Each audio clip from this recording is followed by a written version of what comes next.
Ste že dolgo v železarni? Ja, že. Koliko časa? 34 let bo vsega skupaj. Se vam zdi, da so se razmere v prid delavca kaj spremenile v zadnjem času? Vse? V kakšnem smislu? Ja, v teh smislu, če vidimo, da nam kaj ni pogod, stopimo skupaj pa povemo, kako rad, potem se nam pa ugodka, ne? Če je le mogoče, če preveč ne zahtevamo, ne? Koliko časa ste pa že vi v tovarni? 19 let. 19. In ves čas delate na tem delovnem mestu? Ne, vse povsod, po masinah, tle, gor in dol. To sem pa tle že let. Se dobro počutite v tovarni? Ja, lahko vse bi boljš. Kaj bi pa morali izboljšati? Ali bez denarja. Pa razpravljate kaj o tem? Seveda se razpravlja. Vi osebno kaj diskutirate? Ja, nisem preveč podkovan v tem, ker sem slabo pismen, ampak včasih se pa tudi postavim. Pa vam ti delavci, ki delajo tukaj spodaj, vedno pod vami, ki zavidajo, ko se stalno vozite? Nič mi ne zavidajo, verjetno da ne. Ampak vesel so, da pazim na ne, da se kaj ne naredi. Kako pa ste sicer zadovoljni s svojim položajem v tovarni? Še kar gre, no. Je boljše, kot je bilo? Ali stagnira? Ja, zdaj imamo boljše, kot je bilo. Prej čas je pa pred par leti imel slabšega, zdaj pa že mogo spet. Da se vam zdi, da vi kot posameznik lahko kakorkoli vplivate na razmere v tovarni, na odločitve? Ja, zadnji čas kaže, da že imamo bolj. V katerem obratu delate? Delam v obratu žičarne. Koliko let ste že v železarni? V železarni sem od 57 leta, od pa 15 let. Kako se počutite v železarni? Počutim se še kar dobro, no, zdaj se je malo zboljšal tole. Ni več tako težko del, ki je bil čas, ali? Z Zagreba sem doma. Pa se vam ne pozna pogovoriti, da ste z Zagreba? Ja, zdaj sem že 26 let na Jesenicah. Mislim, delam v železarni Jesenice. In ste zrasli v železarno? Ja, precej sem zrasel v železarno. Takrat sem prišel po osloboditvi v železarno, majhno obrato obratoval, zato ker ni bilo toliko materijala, pa tudi ljudi ni bilo. Ste že dolgo v tovarni? Ja, zdaj bom 2 let, ker sem prišel z armije. Predtem pa ste se šolal? Predtem sem se šolal v industrijski šoli na Jesenicah. Kako da ste se odločili za poklic v železarni? Ja, tudi moj oče je bil zaposlen v železarni in... Ste zadovoljni, da ste se za to odločil? Sem, ja, sej. Mislite ostati pri tem delu? Ja, mislim ostati tudi. Kako pa to, ko smo hodili po različnih obratih železarne in smo intervjuvali v glavnem starejše ljudi, ali mladi vse manj zahajajo v železarno? Vse manj je mladih v železarni, zato ker vidijo, da rastejo po Jesenicah nova podjetja, v katerih pridejo na lažji način do večjega zaslužka. Vi ste zdaj že 20 let v tovarni. Ja. A se vam zdi, da se stvari za delavca spreminjajo na boljše? Ja, to je prav gotovo. Sicer se spreminjajo na boljše, ampak za vse tudi ne.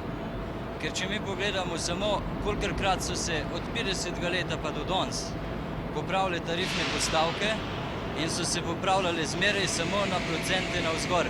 Torej, ta mal delavc je zelo malo dobo gor, ta velik pa na temu precej. In to mislim, da za delavca ni pošteno. Pa o tem delavci razpravljajo? Ja, razpravljajo, samo kolikor razpravljajo od tega, pravzaprav se že reče tako, da se nič ne sliši, ne. Ali potem lahko govorimo, da je samo upravljanje zaživelo, da delavc odloča v tej tovarni, ali je še vedno to bolj geslo kot pa resnica? Po moje odloča samo za gotove stvari, za vse pa ne. Ker če mi pogledamo samo tisti, recimo na delavskih svetih, jaz sem bil veliko v delavskih svetih, je v obratnem delavskem svetu, v centralnem delavskem svetu, ampak če tako vzamemo, že vse tiste sklepe, ki smo mi sprejeli, smo imeli že na papirju napisane. Ni bilo dosti razprave. Ja. In kaj pa mislite, da je še problem, da recimo zastopniki delavcev, proizvajalcev ne sodelujejo tako aktivno v teh organih? A veste, kako je? Tako čisto pošten povedam. Delavci, vsi tisti delavci, katere so v delavskem svetu, žiher rečem, da niso dovolj podkovani, da bi razumeli vse tiste stvari, katere se razpravljajo. In so gotove stvari, ki se jih sprejme, ampak bi žiher rekel, da gotovi ne vejo, koga so sprejeli.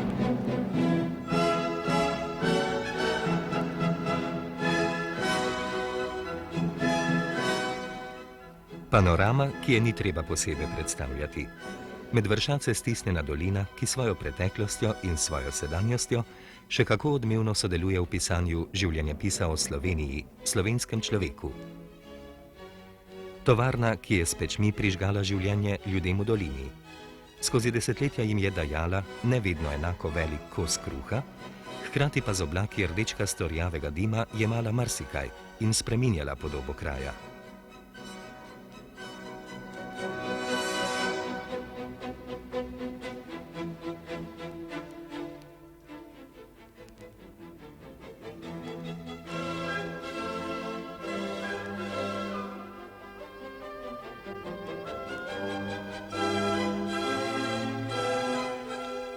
Železo iz teh peči in železar ob pečeh sta že desetletja nosilca vosko grlo Zgornje Savske doline stisnenega napora in boja za lepše, za boljše, za bolj bogato.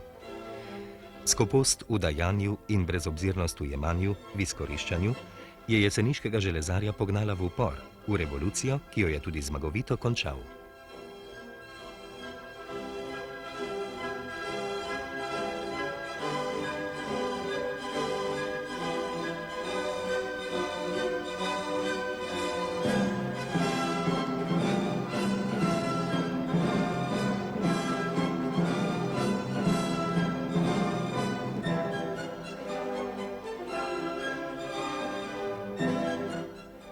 Pred dobrima 2 desetletjema so zapisali, da so delavci vzeli tovarno in življenje v njej v svoje roke.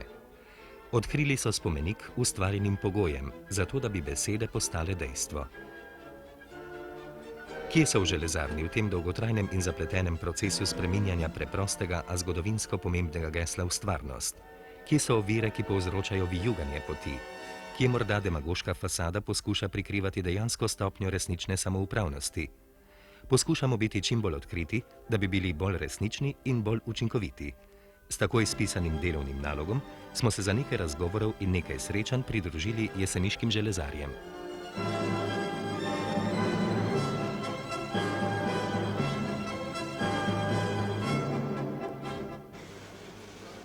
Otvarjam sestanek delovne skupine in vas lepo pozdravljam.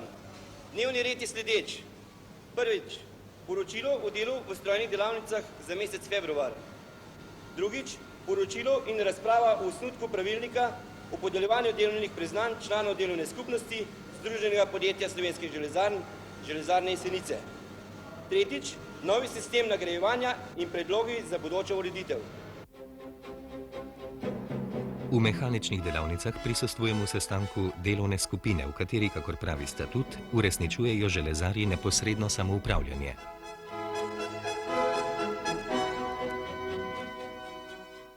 Imaš zdaj gotovi ljudi, ki bojo dobili pri 35 letih, zdaj imajo pa eni že 36 let.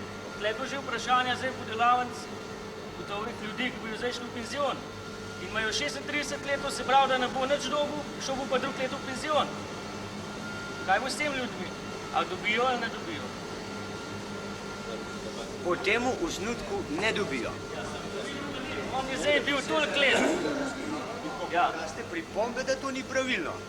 Tako. Če je bil toliko let v železarni in je zdaj zapadel ravno, ker je letos prvič se to izplačuje. In po mojem mišljenju to ni pravilno, da ne bi nič dobil. Ker vsaj mejo tisto od 35 let naprej bi mogli oni vsaj vzeti v obzir. Ker čez leta ali pa 2 leta v penzion stvari pa nič ne dobi. Jaz bi predlagal, da bi jih vzeli njih koliko, da so 35-letniki. To se pravi, če bo on šel v letu od 35 službene dobe do 40 penzione, se ga vzame, kot je bilan dela 35 leta. To bom jaz zapisnik unesel, ker jaz na to vprašanje odgovora ne morem dati, bomo dali zapisnik. Ne, se ga osnutek tudi ne omogoča. Osnutek ga tudi ne omogoča, ja, osnutko tudi ne. Še manjših dob, ker grejo ljudje invalidsko v pokoj. On je prisiljen iti v penzion, ker ga zdravstveno stanje več ne dovoljuje delati. In on ima recimo 20-25 let. Ta človek, če bo lih med to mejo, ne bo dobil nobene nagrade. Torej to invalidsko pa še na noben skupin ni bilo govora. To je pa pametna zadeva, ker ta človek dobi invalidino, kot da bi mu polno delovno dobo in gre zaradi tega v penzion, ker se je pač v tovarni poškodoval in zato je pametno, da to zapišemo noter v zapisnik. Zdaj smo zdaj obravnavali penzioniste, pa tiste, ki bojo pokojnini, ali mislim, invalidsko se upokojili. Kaj pa drugi ostali, naprimer, mora še čakati 3 ali pa 4 leta, da pride toliko delež, da bo on ta denar dobil. Če pa mi gledamo na podlagi tega, da je železarna pred leti zelo slab stala finančno, kdo pa nam garantira, da bomo mi čez par let dobili ta denar? Jaz osebno, naprimer, mi manjka še 3 leta, ne. Koga bo čez 3 leta, ne vem, pa mogoče sem dal v železarno, pa sem več doprinesel, tukaj kakšen drug, pa sem tudi pod nosom vbrisal, ne. Meni se nas zdi to, kaj jaz vem, čisto prav, ne. Recimo, jaz imam tak predlog, da bi vsi tisti, kjer so recimo 8 let, 13 let, 18 let, 23 let, 33, da bi vse tiste vzeli upoštev pri teh nagradah kot jubilante za nazaj. Pa bi pa še 2 let čakali in je že avtomatičen spet jubilant za naslednje leta. Samo vedeti pa moramo, čim več bo ta pravilnik zajel, tem bolj se bo to razdelilo. To pa jasno. Recimo na let, ko se smo šla, drugi let bo mogoče sam 1000. Lahko zapademo spet one velike težave, fabrika pa prišlo pa sploh ne bo nič. To bo taka zbrka, jaz ne vem. 6 ali pa 7 let tovarn, poj recimo, saj za 5 let moraš biti izplačan, ne? 5 let si že noter. Ti skreč mi toliko več tovarn prispeval, že 2 let več noter, ker pa... Seveda, to ni prav. 5 let, ne? Seveda ni prav. Tlej bomo biti poj od 100 samo 7 ali pa 8, ki so slučajni jubilanti, ne? Kako moramo govoriti o jubilantu s 13 letem? Se tega tole jubilantu sploh... A je kdo že 13-letnico poroke, ne vem kako slavnostno praznoval?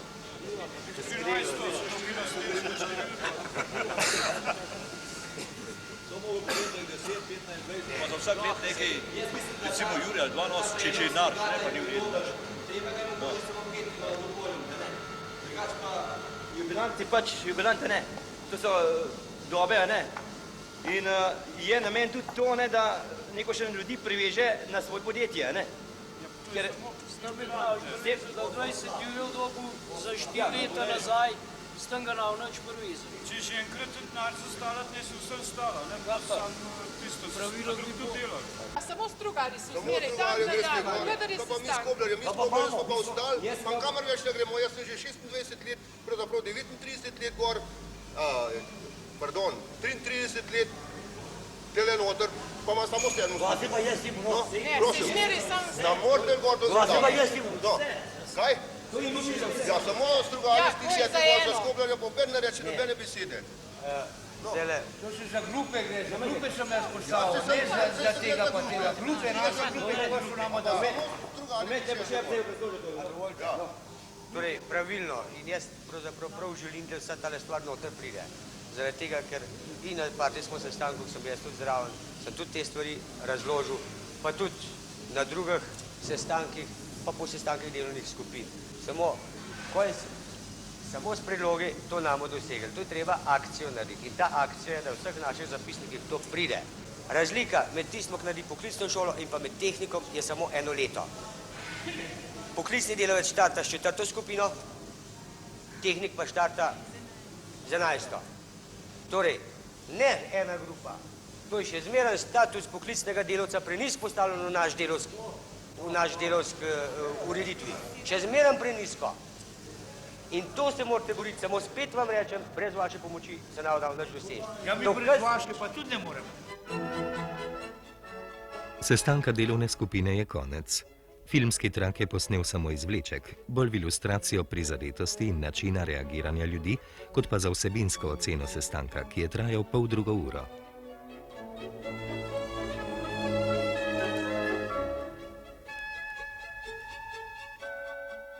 Se vam zdi, da je bil današnji sestanek dober, koristen? Do nekaj je bil dober, samo se mi zdi, da še niso vsi iznesli vse tiste stvari, kar se tiče, da so težavnostni med delavci. Kjer pa so mislili, da si težave in problemi? Največkrat se to dogaja, da se med grupom tlele veliko več zve pa pove, kar pa recimo na samem sestanku. Pa kaj je razlog, da potem ljudje ne znašajo? Največ je recimo problemov, kar se tiče nagrajevanja. So stvari, ki recimo ljudje vidijo, da so grupe pri nas, recimo pri nas ta moja grupa je 7. ali 6. Imaš pa primer gor v predavalnih obratih, ima grupo 7. viličar, 8 viličarja. In mislim, strokovnost enega stroja ali pa strokovnost enega viličarja, da je zelo različna. Danes ste na sestanku govorili o plačah in o proizvodnji. Kako da se je razvila diskusija samo okrog plač, o proizvodnji pa pravzaprav ni bilo nobene diskusije? O proizvodnji dosti delamo, samo plače imamo. In je vedno tako živahno na vaših sestankih, kada gre za osebne dohodke? Ja, tako precej. Precej zaradi tega marsikaj obljubljajo, dajo pa nič. Se vam zdi, da je bil uspešen današnji sestanek? Bil sem še premalo. Kaj pa je še manjkalo? Sam plače nam tu ne gre. Veliko ne plače za Brnaske. Denarja je premalo. Pa razpravljate še o kakšnih drugih stvarih, razno o plačah. Zdi se mi, da danes, ko je bil prva točka dnevnega reda o proizvodnji, ni bilo nič diskusije. Ko je prišel na plače, je bilo pa precej živahno. Seveda, ker mi premihne plače so, ker so skozi dajemo, že skozi 5 let se dajemo skozi, ne. Ja, pa se vam ne zdi, da so osebni dohodki tudi odvisni od proizvodne, od drugih? Zdaj proizvodna je dobra, vsi da so zmanjšali. Da smo zmanjšali iz 18 mesecev do planiranega dela, ne. Se je šef tako povedal. Pa se vam zdi, da se splača razpravljati na sestankih, kje zaleže? Prav nič, zdaj še nič zaleglo nikoli. Pa kje vi mislite vzrok, da ni zaleglo? Malo je bil prejšnji šef kriv, takrat so se dejale tiste kategorije, takrat je bil največ kriv. Takrat mogo dati tvojim ljudem v pogled, tisti pravilnik je pa spravo malo uljali, sva zaklenil. A zdaj pa boljše? Ja, zdaj pa tudi ne more kar hit popraviti, ta nov šef tudi ne more kar gor vzdigniti vsega, ne. Torej, lahko rečem, da zelo malo delovnih skupin se velikokrat razgovori sučijo okrog osebnega dohodka. Zelo dosti pa se sučijo vprašanje okrog proizvodnje, okrog mesečne proizvodnje, okrog te mesečne problematike. Naprimer, imam nek zapisnik od zadnje delovne skupine, ko ima na dnevnem redu informacijo o proizvodnji za mesec februar 72, higiensko-tehnično varnost in pa razno. Ta delovna skupina pod prvo točko prav, da je sicer do neke mere zadovoljna z proizvodnjo v mesecu v februarju, vendar pa je zelo kritično postavila vprašanje o kvalitetni problematiki te proizvodnje. Naše analize kažejo, da osebni dohodki sploh niso na prvem mestu, razprave o osebnih dohodkih niso na prvem mestu, pač pa res je, da delavci veliko pogosteje diskutirajo o tistih stvarih, ki se neposredneje tičejo njihovih koristi, pravic, dolžnosti in razgovore zanje načenjajo sami ne glede na to, če so na dnevnem redu sestanka oziroma niso. Na splošno se najpogosteje pogovarjajo o proizvodnji oziroma obratni problematiki, kjer razpravljajo o svojih načrtih za prihodnost, pregledujejo realizacijo planov, ugotavljajo morebitne vzroke za neuspehe, opozarjajo na nepravilnosti, na morebitna dotrajana orodja, stroje in podobno. Prav tako zelo veliko debatirajo o varnosti pri delu.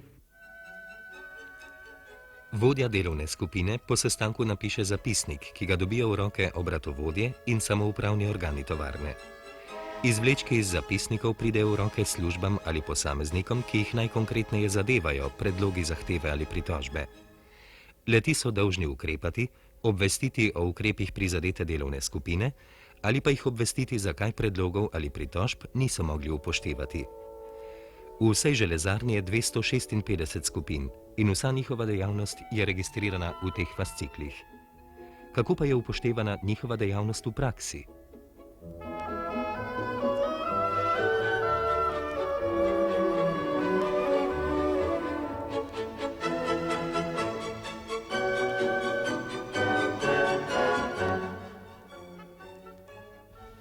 S sistematičnim opazovanjem delovnih skupin smo pri nas začeli ob koncu leta 70.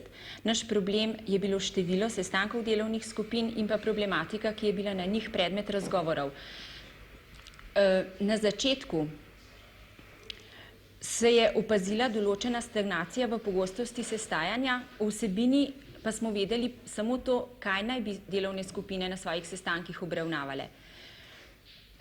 Razlike v pogostosti sestajanja so bile na začetku še veliko večje, kot so sedaj, zaradi tega, ker je nova vloga, v katero so bili postavljeni delovodje po samoupravni poti, od njih zahtevala poglobljeno poznavanje človeka, medosebnih odnosov, dodatno znanje z področja vodenja delovnih skupin in vodenja sestankov sploh.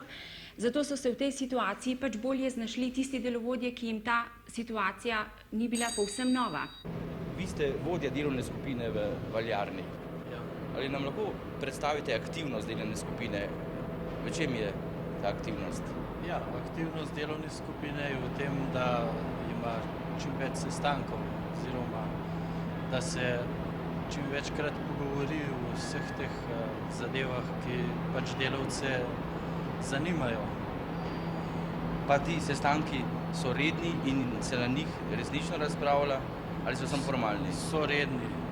Mi imamo vsak mesec 10., ko imamo vse rezultate svojega dela,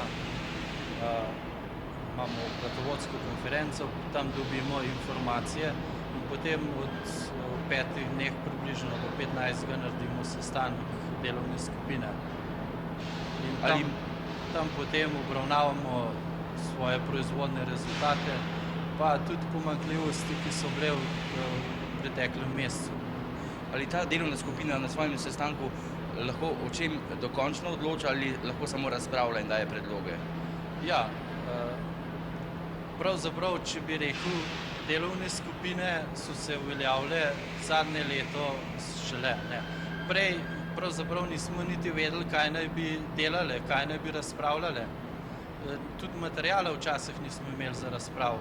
In zdaj se to vse bolj uveljavlja in sklepi, ki jih tako rekoč delovna skupina sklene, se izvajajo. Lahko neko stvar, recimo, ki je se vedno izvaja predlog, če je upravičeno? Skoraj vedno, ne. Ker če se gre za recimo za tovarno kot celoto, potem mora pač ogromno delovnih skupin razpravljati. In težko je bolj uskladiti mnenja. Dočim v obratu, kar se pa v obratu dogovori, se pa redno vse tako rekoč izpolnjuje in sklepi izvrše.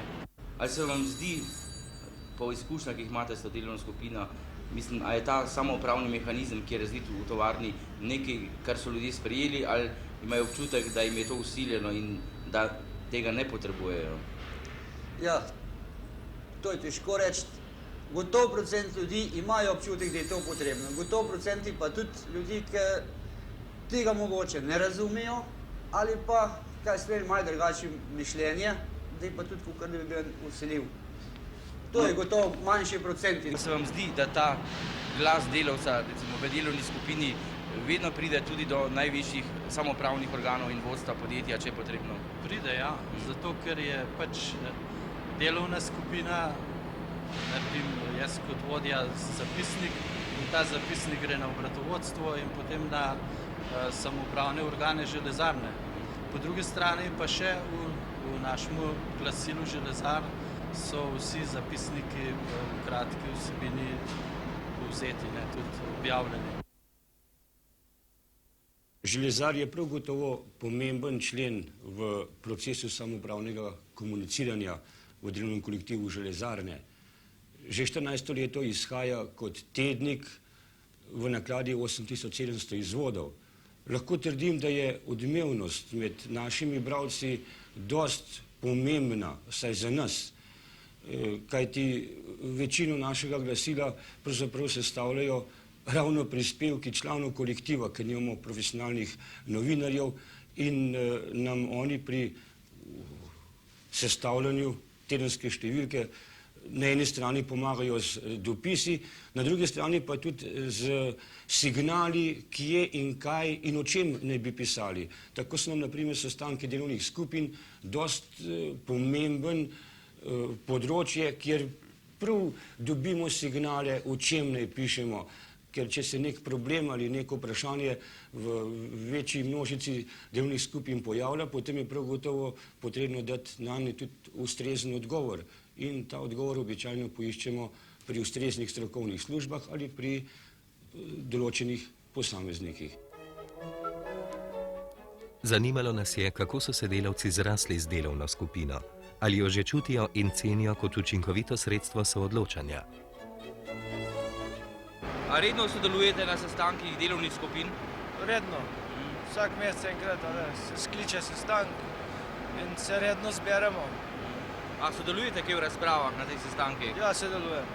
Skoraj vsake razprav sodelujem. Reden. Katere vprašanja vas pa najbolj zanimajo? Ja. Zdaj osebni dohodki, ker proizvodnja se je zelo popravila, osebni dohodki na naš težek del, so pa zelo nizki. Bi rekel, za samo delovno skupino, samo za eno, za celotno železarno nima pomena. Pač pa vse delovne skupine v železarni, če se zavzamejo za eno stvar, je v tem sprememba. Za manjše stvari pa tudi sama delovna skupina. Imate občutek, da ste pravzaprav kakšno stvar spremenili ali uredili prav na pobudo delovne skupine ali pa posameznih predlogov? Večkrat se je to naredilo. Kar se predlaga, pa če je ta predlog dober, se to tudi uresniči. Kot tipičen primer, kako lahko delovna skupina uveljavi svoje mnenje, je ravno zadnji primer, ko je bil dan v razpravo pravilnik o jubilantih. Namreč pravilnik je določal, da jubilanti dobijo značke, diplome in denarne nagrade.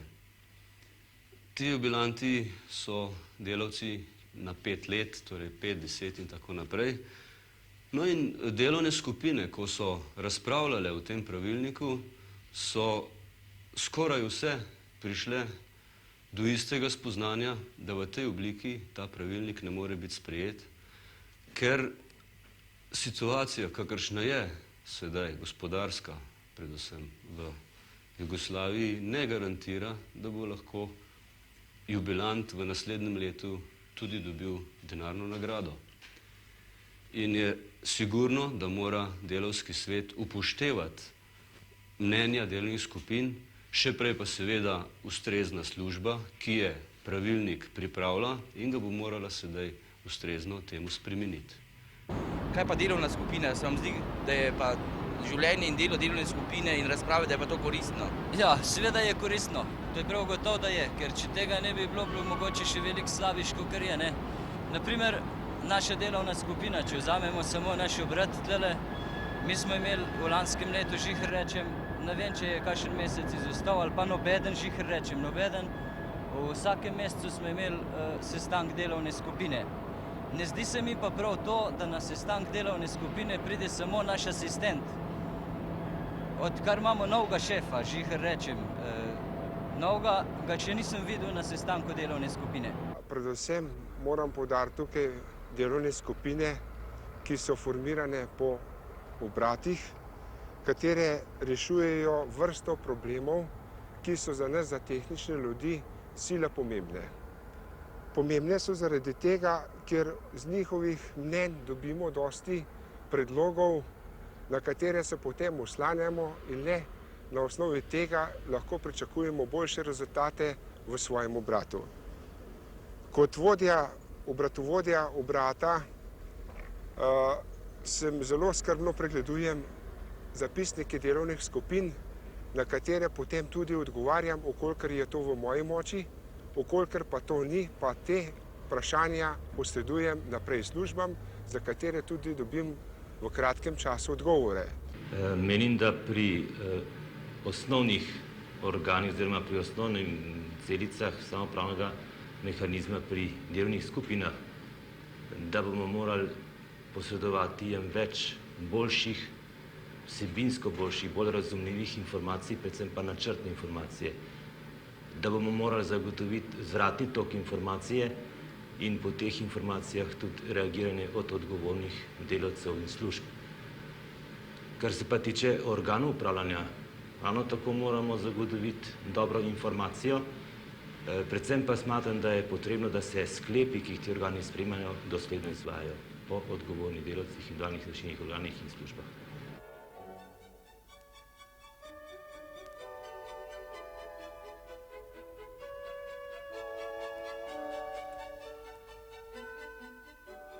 Delovne skupine so temelji samoupravne zgradbe v tovarni, ki jo predstavljajo sveti 8 delovnih enot, delavski svet železarne ter kolektivni in individualni izvršilni organi v obratih, enotah in za vso tovarno, ki so prevzeli s statutom natančno določene samostojne pristojnosti nekdanjih upravnih odborov.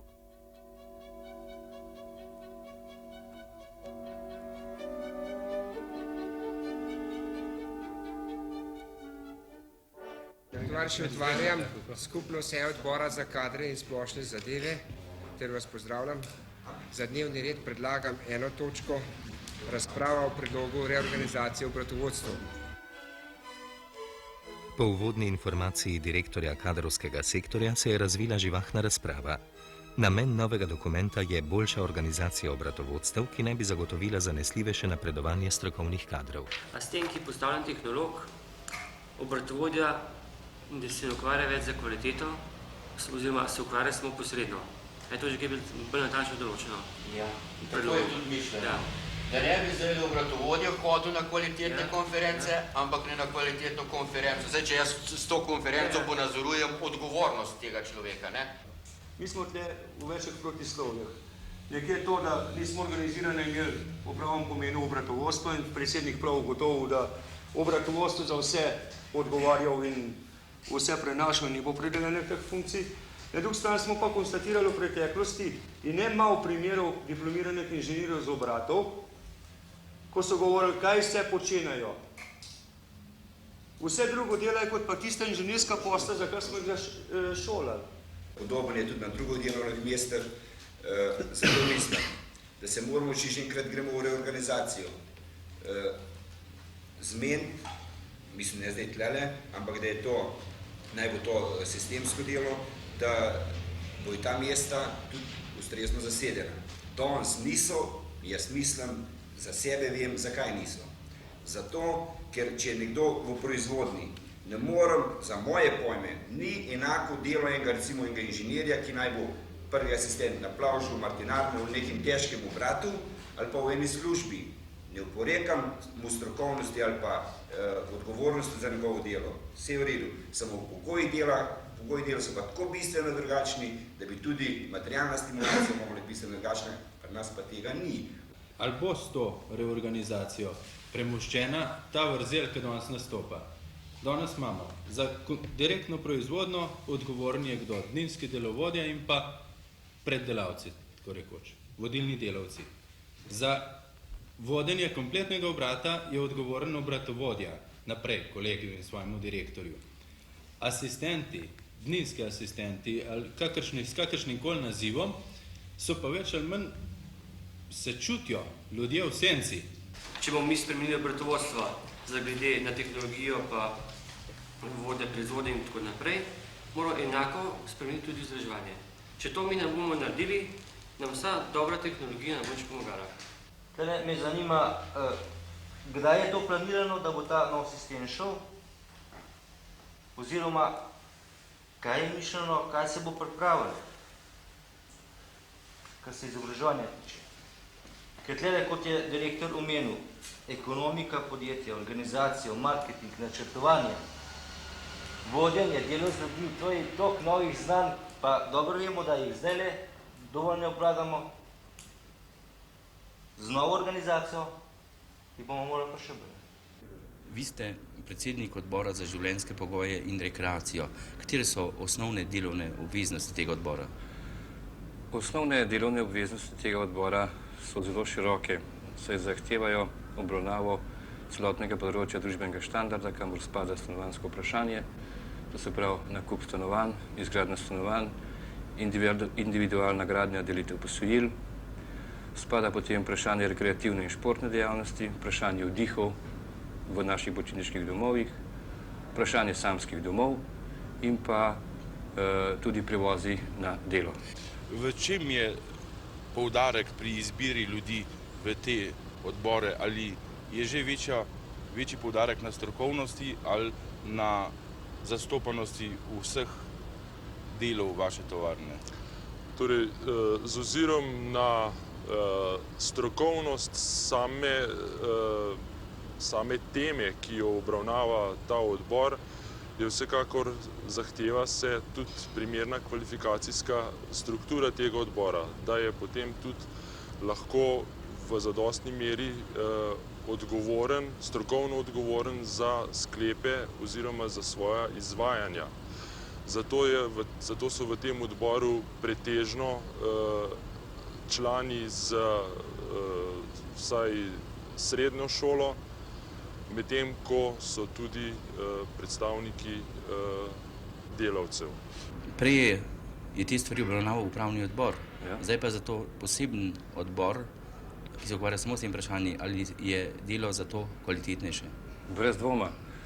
Prejšnji upravni odbor si preprosto ni mogel vzeti toliko časa, da bi ta vprašanja predebatiral enakovredno s problemi proizvodne, ekonomike in tako naprej. In so odločili po posameznih vprašanjih najprej trije po dogovori in zauzeli enostavno hiter sklep, tak ali drugačen. Prav zaradi tega se vsi člani odbora, vključno s kadrovskim sektorjem in pa sindikalnim odbori, zavedamo, da smo zato postavljeni, da dokončno in popolno obravnavamo posamezna vprašanja. Pa so v odboru, samem vašem odboru, tudi zastopani neposredni proizvajalci? Ja, skoraj vsi so pravzaprav.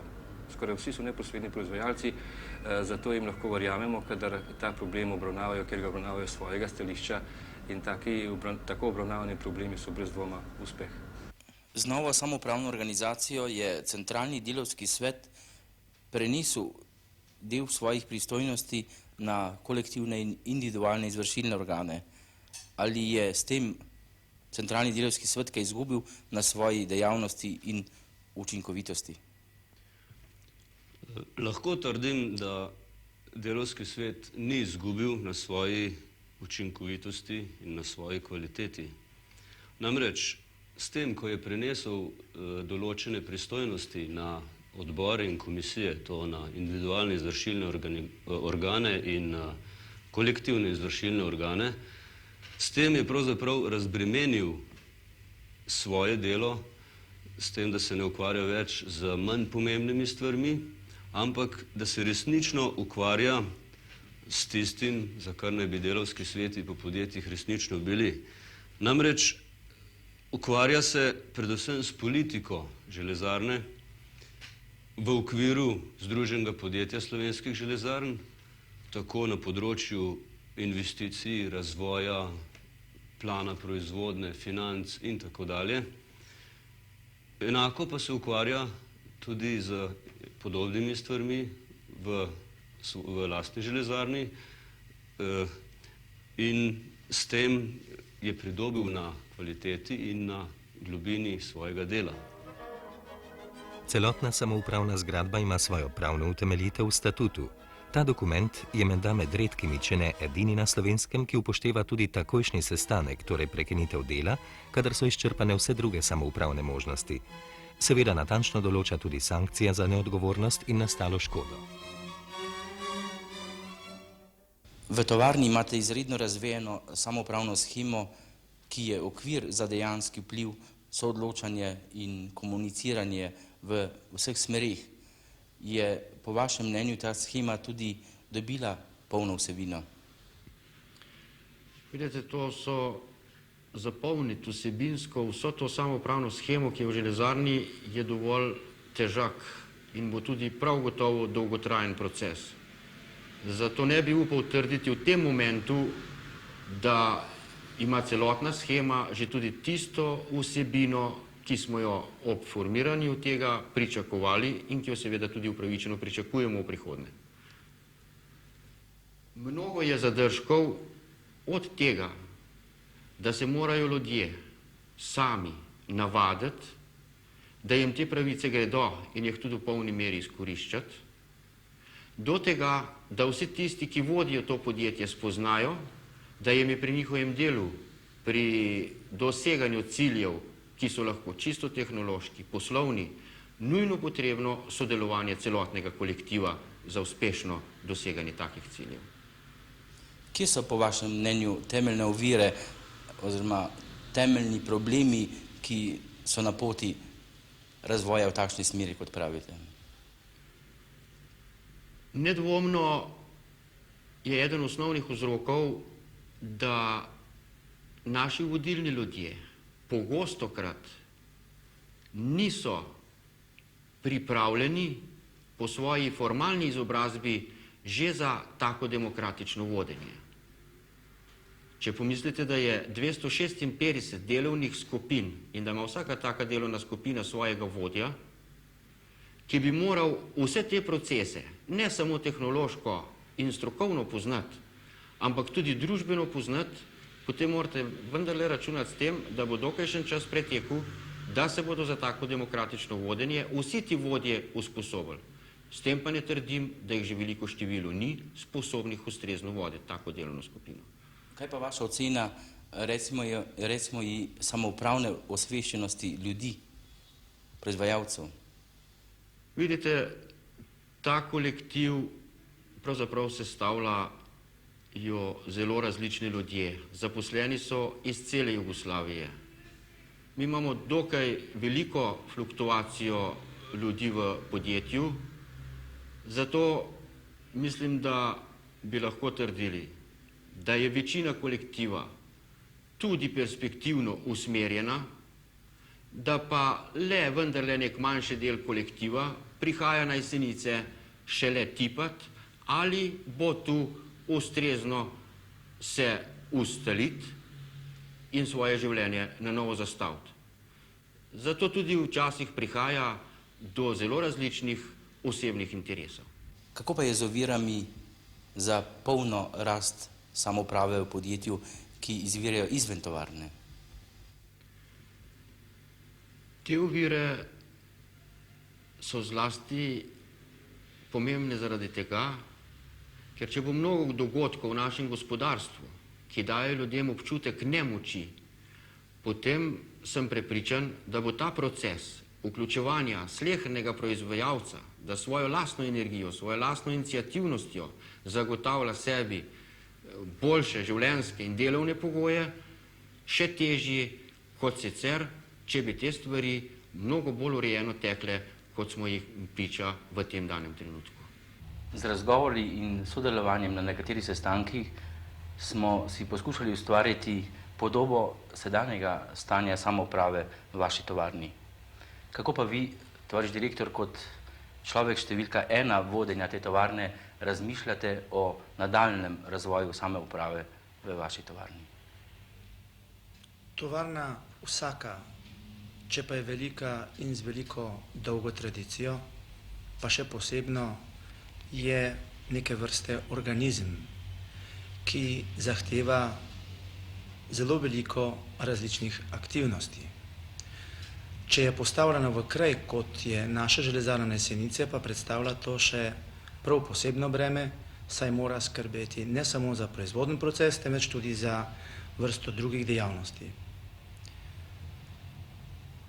Samoupravljavci zato pri svojih odločitvah vplivajo posredno tudi na življenje svojcev in svoje okolice. Železarna zato mora tudi v svojih odločitvah, ko sprejema nove samoupravne oblike, upoštevati ta dejstva. Samoupravna oblika, ki jo danes imamo, nas v celoti ne zadovoljuje, čeprav smo se pri izbiri in študiju ustrezne oblike zelo veliko zamudili in vložili veliko truda.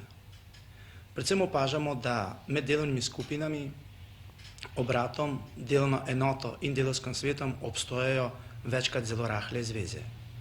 Delovne skupine včasih zelo ostro zahtevajo svoje pravice, to da ne preko normalnega toka, preko delovne enote, temveč direktno na upravo podjetja ali pa preko svojega obrata.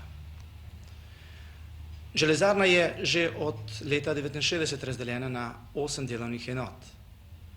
Te delovne enote niso v celoti zaživele in tu je glavna pomanjkljivost sedanjega sistema.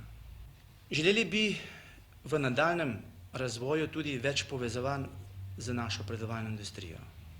Predelovalna industrija s posamezno temeljno organizacijo družbenega dela v okviru naše železarne bi lahko predstavila novo temeljno organizacijo družbenega dela ali pa samo organizacijo združenega dela.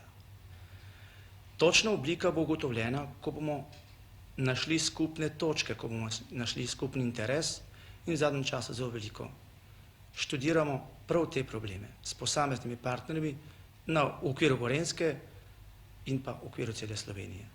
Upoštev pride pa tudi partnerji iz ostalih republik. V naslednjih 3 letih bo železarna, tako kot v zadnjih 4, spremenila bistveno svojo fizionomijo. To pa tudi diktira nove oblike organizacije in novo obliko samoupravljanja. Prepričan sem, da v novi obliki delavci ne bodo z veliko zamudo sledili organizacijskim oblikam in bodo že tako v začetku polno sodelovali. Take primere imamo v naših osnovnih obratih, predvsem pa v novih obratih Valjarna Bela. Z nadaljnjim poglabljanjem samoupravljanja v okviru obstoječih delovnih enotah in z nadaljnjim poudarkom delovnim skupinam računamo, da bomo dosegli večjo monolitnost pri odločitvah za nove investicije, za hitrejše uvajanje nove proizvodnje na teh novih napravah, za boljše izkoriščenje naprav in pa tudi za boljšo delitev sredstev za razširjeno reprodukcijo, za razširjeno družbeno reprodukcijo.